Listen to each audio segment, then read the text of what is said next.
Hello everyone. सो आज हम लोग अपना नया चैप्टर स्टार्ट करने जा रहे हैं आयनिक इक्विलिब्रियम।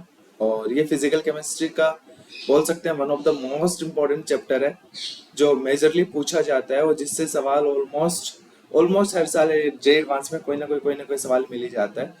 तो और बड़ा ही इंटरेस्टिंग चैप्टर है और ध्यान रखना पहले लेक्चर से साथ में रहना, अगर एक लेक्चर भी मिस होता है तो आगे की चीजें दिक्कत आती हैं।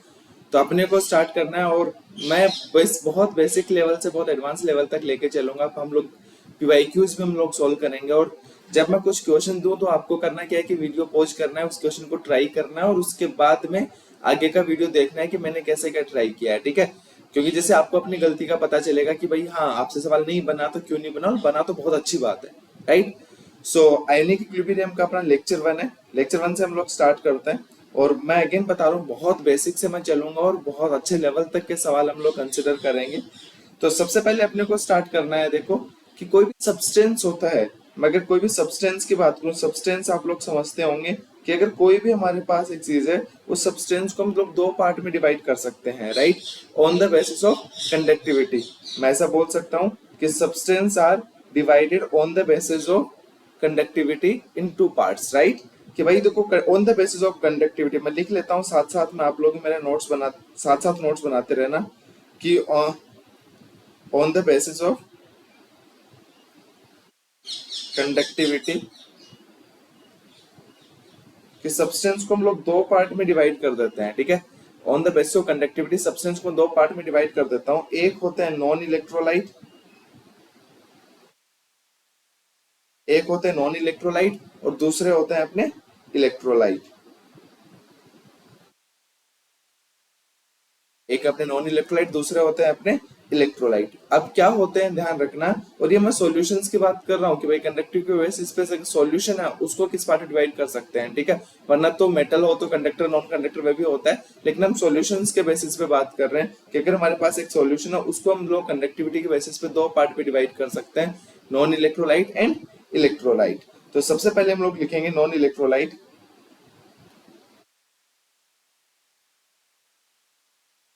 ये बहुत बेसिक बेसिक डेफिनेशन है लेकिन बहुत ज्यादा इंपॉर्टेंट है, ध्यान रखना। तो अगर बात करूँ नॉन इलेक्ट्रोलाइट, ये ऐसे कंपाउंड्स होते हैं जिनको अगर मैं एक्वस सॉल्यूशन में ऐड करूँ तो अपने आयंस में ब्रेक नहीं होते हैं।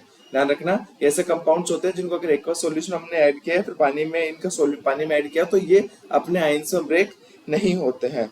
तो मैं ऐसा बोल सकता हूँ, या फिर मैं इनडायरेक्टली डायरेक्टली ऐसा बोल सकता हूँ कि अपने आयंस में डिसोसिएट्स नहीं होते हैं। तो हम लोग नॉन इलेक्ट्रोलाइट में क्या लिख सकते हैं बताओ, साथ साथ नोट्स बनाते रहना।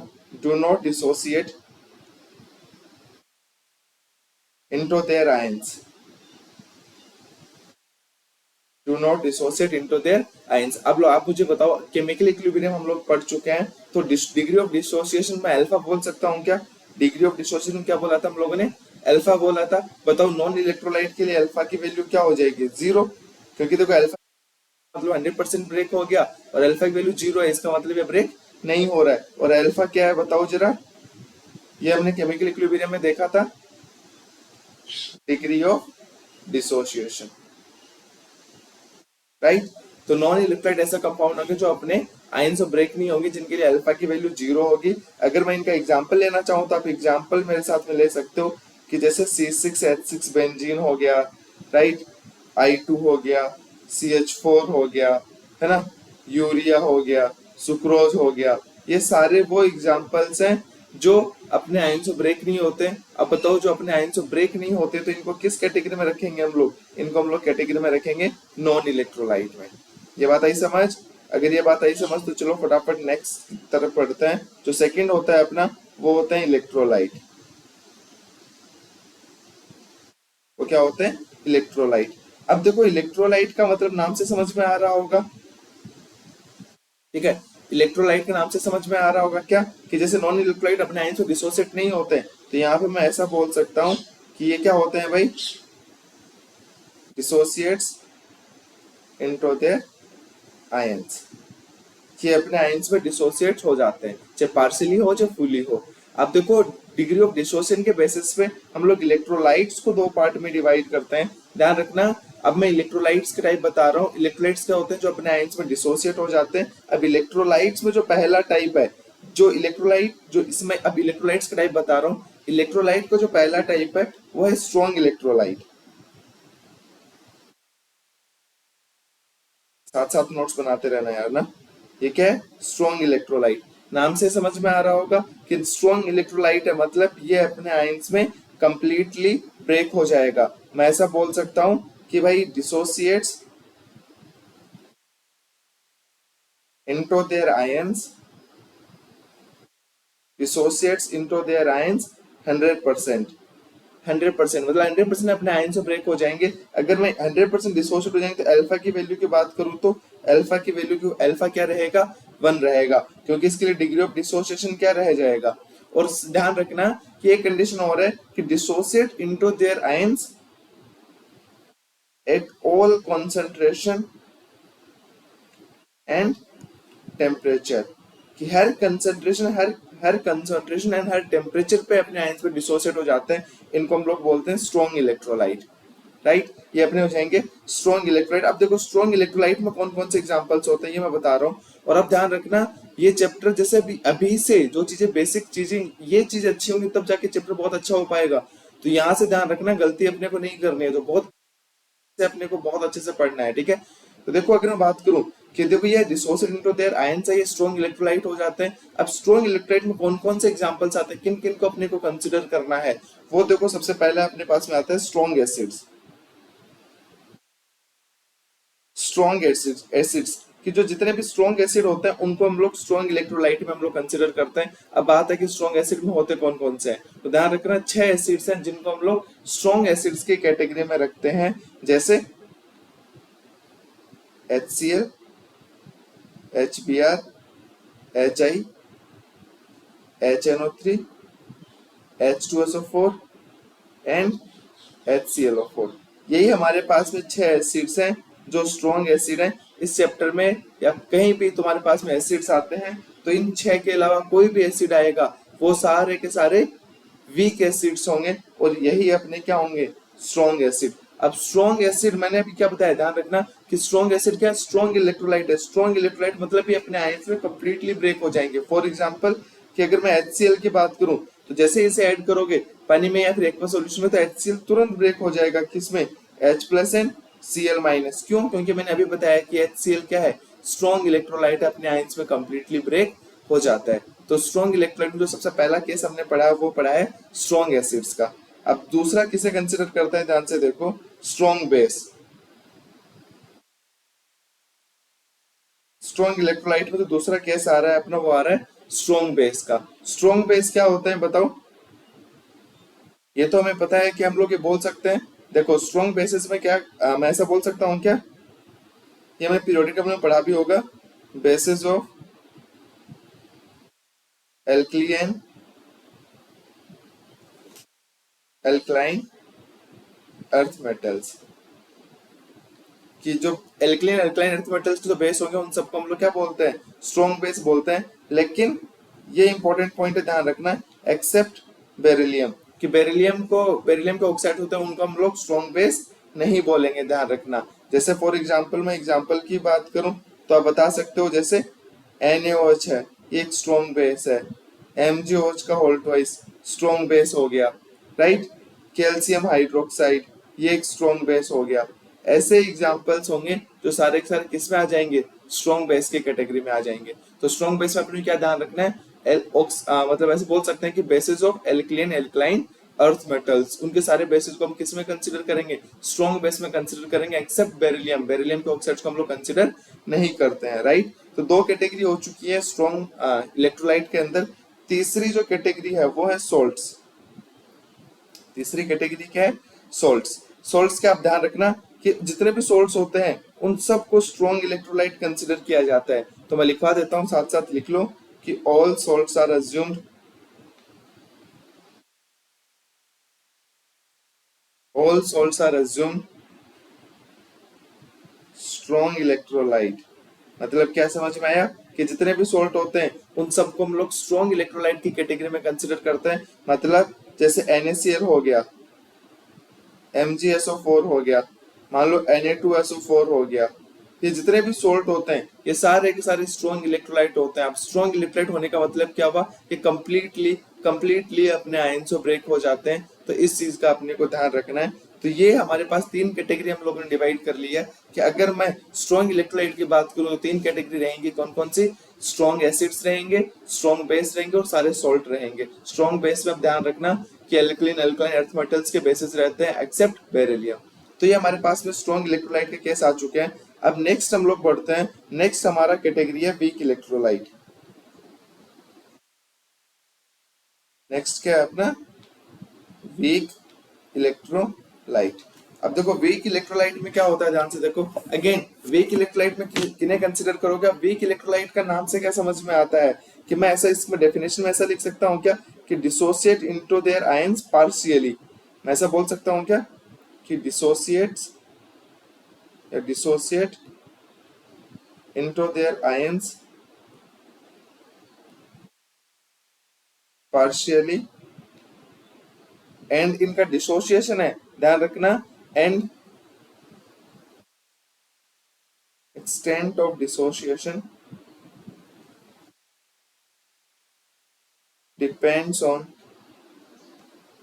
temperature and concentration। क्या समझ में आया कि भाई वीक इलेक्ट्रोलाइट क्या होते हैं? जो dissociate into their ions partially and extent of dissociation depends on temperature and concentration. तो अब मुझे फटाफट बता दो इनके लिए अल्फा की वैल्यू क्या होती है। इनकी अल्फा की वैल्यू 0 से 1 के बीच में होती है। 0 किनके लिए होती है? 0 नॉन इलेक्ट्रोलाइट के लिए होती है। लेकिन वीक इलेक्ट्रोलाइट का मतलब क्या है? कुछ तो अपने आयन से ब्रेक होंगे, तो इनके लिए हम लोग अल्फा की वैल्यू लेंगे 0 से 1 तक। तो ये हमारे लिए क्या हो जाएगा? Weak electrolyte. अब वीक इलेक्ट्रोलाइट में अगर मैं एग्जांपल्स लेना चाहूँ ना, सबसे पहला एग्जांपल हम लोग लेंगे वीक एसिड्स का। क्या लेंगे? वीक एसिड्स का। ठीक है। अब अगर मैं वीक एसिड्स की बात करूं, बताओ वीक एसिड कौन कौन सा होता है? अब जो स्ट्रॉन्ग एसिड के अलावा जो भी बचे हैं वो सारे के सारे वीक एसिड हो जाएंगे। जैसे HF हो गया, H3PO4 हो गया, ठीक है। और कोई भी एग्जांपल ले लो, HNO2 हो गया, CH3COOH हो गया जिसका नाम एसिटिक एसिड होता है, HCOOH हो गया इसका नाम फॉर्मिक एसिड होता है, HCN हो गया, H2CO3 हो गया, H2C2O4 जिसका नाम ऑक्सैलिक एसिड हो गया। ये सारे के सारे एसिड्स आते हैं, सारे के सारे वीक एसिड की कैटेगरी में आते हैं। ये इतने एसिड मैंने क्यों लिखे हैं? क्योंकि मेजरली यही यूज होने वाले हैं, राइट। जैसे एक हाँ H2CO3 कार्बोनिक एसिड हो गया, सारे वीक एसिड्स होते हैं। जनरली यही बार बार यूज होते हैं, इसलिए मैंने इन्हीं का एग्जांपल्स लिया है। तो इस चीज का अपने को ध्यान रखना, जैसे वीक एसिड्स हो गए। अब अगर मैं दूसरी बात करूं तो नाम से समझ में आ रहा होगा कि सर जैसे वीक एसिड है तो पक्का वीक एसिड है तो हमारे पास तो भाई आप ऐसा बोलोगे कि जो वीक बेस होते हैं वो भी वीक इलेक्ट्रोलाइट होते हैं। सही बात है, वीक बेस भी क्या होते हैं? Weak electrolyte. जो बेसेस स्ट्रॉन्ग बेस देखे थे उनके अलावा जो भी बेसेस हैं वो सारे के सारे वीक बेस हो जाएंगे। जैसे मैं एक एग्जांपल दे देता हूं जो तुम्हें हेल्प कर देगा। जैसे मान लो RNH2 है। R का मतलब समझते हो क्या? मैंने बताया भी था पहले, R का मतलब होता है एल्काइल ग्रुप। R क्या होता है अपना? Alkyl group. एल्काइल ग्रुप का मतलब जैसे CH3 हो गया, C2H5 हो गया, ऐसे हाइड्रोकार्बन की कोई भी चेन रहेगी। तो जैसे RNH2 हो गया, राइट, NH3 हो गया, R2NH हो गया, R3N का जैसे मैं एग्जांपल दूं ना, CH3 का होल थ्राइस N हो गया। सारे के सारे वीक बेस है। जैसे और एग्जांपल है, एनिलीन का एग्जांपल ले लेते हैं कि मान लो बेंजीन है, बेंजीन के ऊपर NH2 है, इसका नाम क्या होता है? एनिलीन नाम होता है। ये भी एक वीक बेस का एग्जांपल है। चाहे तुम पिरिडीन का एग्जांपल ले लो, पिरिडीन क्या होता है? जैसे बेंजीन है उसमें कार्बन की जगह नाइट्रोजन लगा दो तो इसका नाम क्या हो जाएगा? पिरिडीन हो जाएगा। ये भी एक अपने आप में एक वीक बेस है। तो ये कुछ एग्जांपल्स हैं जिनका अपने को ध्यान रखना है, जो मेजरली पूछे जाते हैं, वीक बेस होते हैं। ठीक है। अब वीक बेस होंगे तो इनके लिए अल्फा की वैल्यू क्या होगी? 0 से 1 के बीच में लाई करेगी, क्योंकि ये क्या है? वीक इलेक्ट्रोलाइट है, राइट। चलो, तो अगर ये चीज समझ में आती है, स्ट्रॉन्ग बेस ये सब समझ में आता है, तो नेक्स्ट कॉन्सेप्ट हम लोग पढ़ने वाले हैं वो देखो acid base theory. Acid base theory काफी इंपॉर्टेंट चीजें हैं, क्योंकि चीजें बार बार इन्हीं में से सवाल पूछे जाते हैं, बार बार इन्हीं में से चीजें पूछ ली जाती हैं। तो अपने को ये चीजें पता होनी चाहिए। तो हम लोग पढ़ते हैं acid base theory. Acid base theory में जो पहले साइंटिस्ट थे जिन्होंने एक थ्योरी दी है, उनका नाम वो थ्योरी है अरहेनियस थ्योरी। क्या थ्योरी है? Arrhenius theory. अब तक तो सर देखो, अब तक दिक्कत ये आती है ना कि अब तक जो हम लोगों ने क्या सीखा है, टेंथ तक जो स्कूल में सीखा वो सीखा है कि सर जो पानी में H+ दे वो एसिड है, जो OH- दे वो बेस है। तो वो एक्चुअल में जो थ्योरी थी ना वो एसिड बेस थ्योरी थी। एक्चुअल में एसिड बेस बहुत सारे एग्जांपल्स और भी होते हैं, बहुत सारे एसिड ऐसे होते हैं जो एक पर्टिकुलर थ्योरी डिफाइन नहीं कर पाती है। तो इन एसिड बेस को कंप्लीट डिफाइन करने के लिए दो तीन थ्योरी मेजरली दी गई हैं, उनको अपने को पढ़ना है। तो सबसे पहला अरेनियस थ्योरी। अरेनियस थ्योरी क्या कहती है कि जो एसिड होंगे, अरेनियस थ्योरी के अकॉर्डिंग क्या होता है, जो एसिड होंगे विच फर्निश, फर्निश का मतलब समझते हो, फर्नीचर नहीं, फर्निश मतलब जो एच, जो मतलब दे रहा हो, which furnish H plus in aqueous solution. ध्यान रखना एक्वस सॉल्यूशन का मतलब क्या होगा, पानी के अंदर। अगेन लिख दे रहा हूँ बहुत बेसिक बेसिक चीजें जिससे कि हर एक बच्चे को समझ में आ जाए। एक्वस मतलब वाटर, कि एसिड क्या होगा जो एच प्लस देगा किसके अंदर, एक्वस सॉल्यूशन के अंदर। और एरेनेस के अकॉर्डिंग बेस का, बेस क्या बोला कि which furnish OH minus in aqueous solution, कि जो OH माइनस देगा वो हमारे लिए क्या हो जाएगा, बेस हो जाएगा। फॉर एग्जाम्पल जैसे मैं एक एसिड की बात करूं तो तुम अब ऐसे बोल सकते हो कि जैसे HCl है, HCl पानी में क्या दे देता है, किसमें ब्रेक हो जाता है, बताओ जरा, H plus and Cl minus. तो ये अपना कौन सा एसिड हो गया, अरहेनियस एसिड हो गया। अब जैसे मैं एक बेस की बात करूं तो अगर मान लो मेरे पास एक एग्जांपल है NaOH, जैसे इसको मैं एक्वा सॉल्यूशन पानी में ऐड करूंगा तो किसमें ब्रेक हो जाएगा, Na plus plus OH minus. तो बताओ इसने भी पानी में OH माइनस दिया क्या, OH माइनस दिया, इसका मतलब ये किस कैटेगरी में आ चुका है, बेस में। और इसने H प्लस दिया, इसका मतलब ये किस कैटेगरी में आ चुका है, अरहेनियस एसिड में। लेकिन अगर मैं बात करूं थोड़ी सी दिक्कतों की बात करूं तो देखो दिक्कत कहां पे आती है। जैसे फॉर एग्जांपल मैं एक एग्जांपल दे रहा हूं कि मान लो NH3 है, अमोनिया है, इसका नाम क्या होता है, ammonia.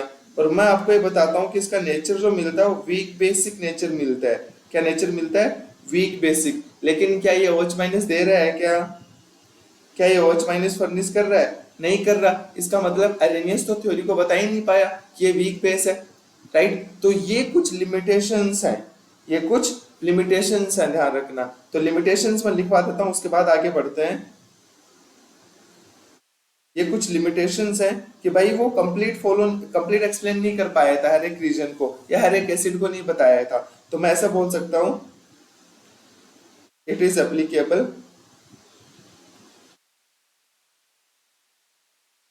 It is applicable only for aqueous solutions. कि एक्वस सॉल्यूशन, क्योंकि डेफिनेशन ही इसकी ऐसी थी, ठीक है। अब जैसे मैं ऐसा बोल सकता हूँ, आगे और लिख सकते हैं, it can not explain acidic and basic nature, acidic and basic nature of species which do not contain, which don't contain, साथ साथ लिखते रहना बहुत इंपॉर्टेंट है, which do not contain H plus and OH minus। कि जिन species बेचारे H plus OH minus consider नहीं करते हैं उनको ये बता नहीं पाएगा, इससे NH3 का एग्जांपल हो गया, राइट। तो ये अपनी एक लिमिटेशन है जो अपने को ध्यान रखना है। अब देखो एक्चुअल में इसी को देखो कैसे क्या, और एक दो इंपॉर्टेंट चीजें जो बता दे रहा हूँ कि देखो अरेनियस एसिड को हम तो कैसे डिवाइड कर सकते हैं, या फिर कुछ एक और चीजें जो अपने को ध्यान रखना है। जैसे कि भाई अगर अरेनियस टाइप का हुआ, अलग अलग टाइप के एसिड्स हो सकते हैं। कि मान लो एक एसिड हुआ एच टाइप का, एच टाइप का मतलब क्या हुआ कि ये एक H प्लस देगा, जैसे एग्जांपल हो गया HCl हो गया, HBr हो गया। ये टाइप के एसिड्स होते हैं, इनको हम लोग बोलते हैं मोनोप्रोटिक एसिड। ये जो बता रहा हूँ बहुत इंपॉर्टेंट है, ध्यान रखना, मोनोप्रोटिक एसिड। कई बार एग्जाम में ऐसा बोलेगा कि हमारे पास एक मोनोप्रोटिक एसिड है तो उसको इसकी रिएक्शन इससे करवाई, तो अपने को समझना पड़ेगा मोनोप्रोटिक मतलब HA की बात कर रहा है, इसे मोनोप्रोटिक बोल सकते हैं, या फिर इसको मोनोबेसिक एसिड भी बोल सकते हैं, मोनोबेसिक एसिड बोल सकते हैं। ये बात आई समझ। इसका मतलब क्या होगा, मोनोबेसिक एसिड, जैसे ये एक H प्लस दे रहा होगा, इसके एग्जांपल्स लिखो तो HCl हो गया, HBr हो गया, सारे वो एग्जांपल है जो एक H प्लस दे रहे होंगे। अगर दूसरा तुम्हारे पास में H2 टाइप का एसिड आया तो बताओ इसे क्या बोल सकते हैं, इसे बोल सकते हैं डाइप्रोटिक। और आप मुझे ये बताओ, इनका नाम मोनोप्रोटिक डाइप्रोटिक नाम कैसे पड़ा, प्रोटिक मतलब प्रोटॉन। अब H क्या H प्लस देता है, H प्लस प्रोटॉन होता है क्या, और H एक H प्लस दे सकता है, इसलिए नाम क्या पड़ गया इसका, मोनोप्रोटिक। H2 क्या दो H प्लस दे सकता है, इसका नाम क्या पड़ गया, डाइप्रोटिक। तो इसको क्या बोल सकते हैं हम लोग, बताओ जरा, डाइबेसिक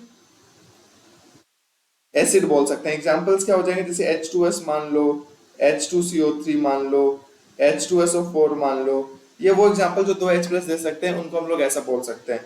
तीसरा अगर बताओ S3 हुआ तो बताओ क्या बोलोगे इनको?